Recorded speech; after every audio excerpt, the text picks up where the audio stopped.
All right guys, it is officially that time of year. It is time to get your bows locked in and ready for the elk woods. So I figured it'd be a great time to go over my Hoyt RX-9 Ultra, the full setup, why I've chosen each piece on the bow, and go over it for you guys because I get a lot of questions. So if you are looking for a new bow, or if you're just genuinely curious about what I run and why, then stay tuned because I'm gonna go over each piece here and break down my full bow for you guys. So if y'all are interested, let's have a look.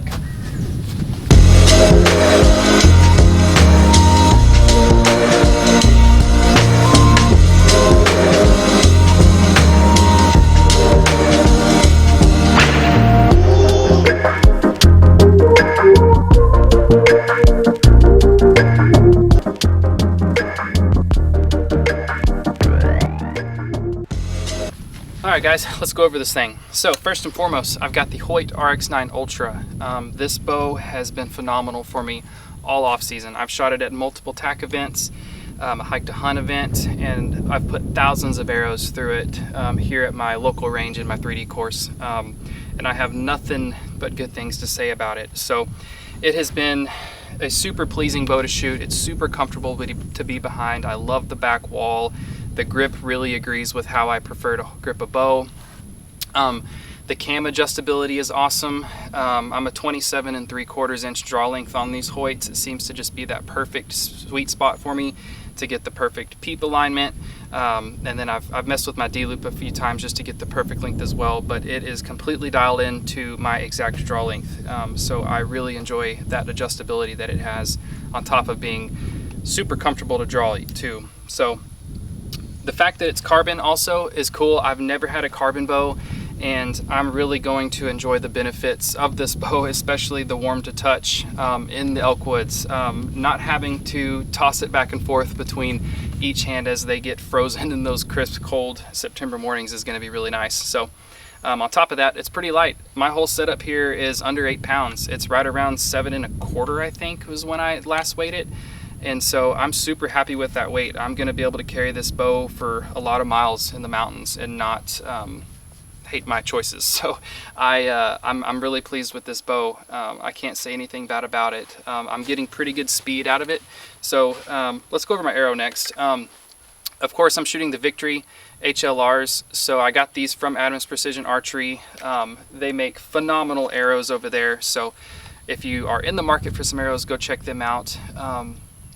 And then I'll link my code in the description below if you want to save 15%. But as far as the arrow build goes, this is a Victory HLR. It is a 300 spine. I've cut it about 1 inch shorter than my draw length, and it's coming in right around 445 grains. It's got a 55 grain east and half out on there, and then I'm shooting a 125 on it for my elk setup. So far, so good. This arrow has been great for me all year round. They have kept their straightness. They are super tight tolerances between one another, and they're very consistent. And they've also survived some hits at tack that I didn't think they were going to survive. So I'm pretty dang pleased with these arrows. So I'm getting good speeds as well.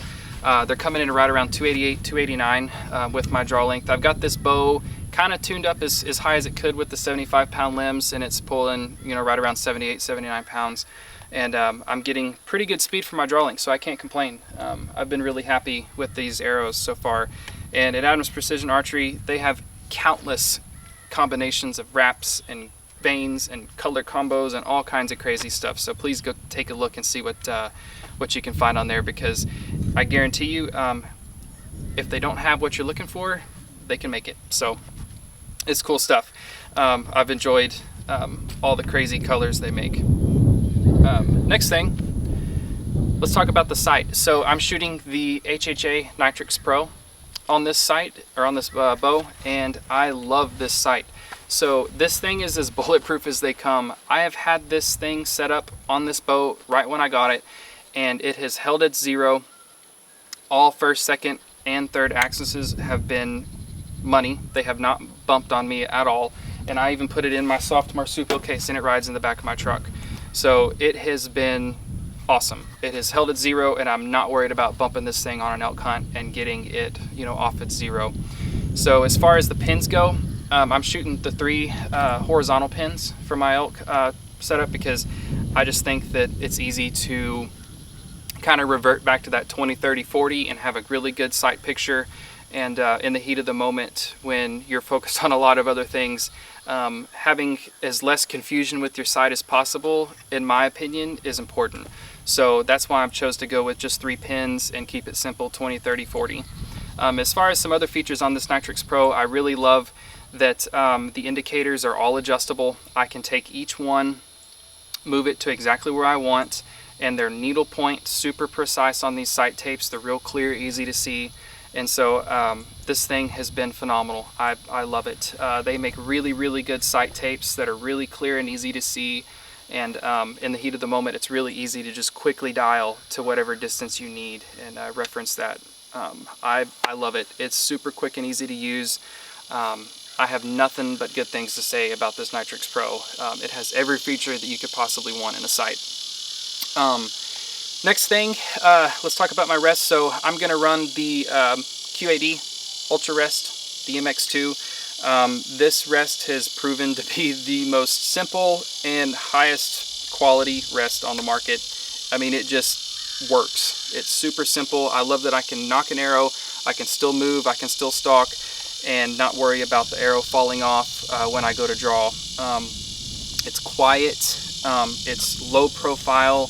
The cord doesn't get in the way. I'm not worried about it ever going out of tune. I've never had one, you know, mess up with the cord, so I'm not worried about that. So far these things have been bulletproof, and they look cool too. I love that they have the little dampeners inside now. I'm shooting the white dampeners. I think that it just makes it, it's just the finishing touch this bow needed. I love the black and white build. So nothing but good things to say about QAD. As far as my bars go, I'm going to shoot these Quattro Deltas. These things have been awesome. I've shot them all off season. I'm shooting a 12-inch bar on the front and an 8-inch or 10-inch bar on the back. I've got 3 ounces up front and I've got 5 on the back. Or it's about 5.5 and 2.5, or 3.5, I'm sorry. So these bars are super dead. These Rotera dampeners seem to really help as well that Quattro makes. And I'm a huge fan of these bars. They are really cool looking too, so you can't complain about something that functions good and looks good. So they've been super dead, super quiet. I really prefer to run the smallest setup possible in the elk woods as far as my bar lengths go, because one year I did run 15s and got into some country that had a bunch of deadfall, and that thing was, I was having to hold it up here so I'm not whacking it on everything as I'm going over all that deadfall. So kind of going with the shortest possible setup that you can comfortably shoot out to, you know, 70, 80 yards is a pretty big deal when it comes to building an elk setup. So anyway, that's what I've chosen to do for this bow, and it holds really, really well. I have kind of got these bars right where I want them, and I have not touched them for a long time, so I'm very, very happy with this setup. As far as their Vero back bar mount, it is really, really nice. I don't know of another rest or another back bar mount on the market that is as bulletproof as this one. I have not had to worry about this thing moving on me at all. It's where I've put it, it stays. And so I really, really like the adjustability and the trustworthiness of this back bar, because there's nothing worse than when this thing bumps and moves, because unless you remember exactly what line you had it on or what number you had it on, you're guessing to get it right back where it was. So I really, really like that I can trust this thing in the elk woods and not worry about it moving. Next thing, the strings, Unbound Archery. So Unbound makes phenomenal strings out of the Bloodline material. It's waxless, you don't have to worry about it soaking up water too. I think that's really great because inevitably it's going to get wet in September at some point on you. So those two benefits are pretty important to me. On top of that, they seem to be super abrasion resistant as well. I have had these strings on pretty much since I bought this bow, and they still look brand new, and I've put, like I said, thousands of arrows through this bow. And on top of that, the peep has not twisted. I mean, it has remained perfectly straight since I put them on, and it has not moved. So that is a big deal for me, especially running these Hamskea Raptor Peeps where it's a longer tube, because if it moves at all, you're going to notice it. And so you're going to have to to make some adjustments here to get this D-loop to get it to spin perfect, but I've yet to have to do that. It just wants to come back perfectly straight and stay straight all the time. And so even with it cranked up, you know, this bow, you know, it's pulling right under 80 pounds and it has still stayed in tune since I tuned it right out of the box. So I've been super, super happy with those strings. I can't say anything bad about them so far. So anyway, I think that pretty much concludes this build. This bow has been super fun to shoot. I really, really enjoy it, and I'm looking forward to taking it in the elk woods.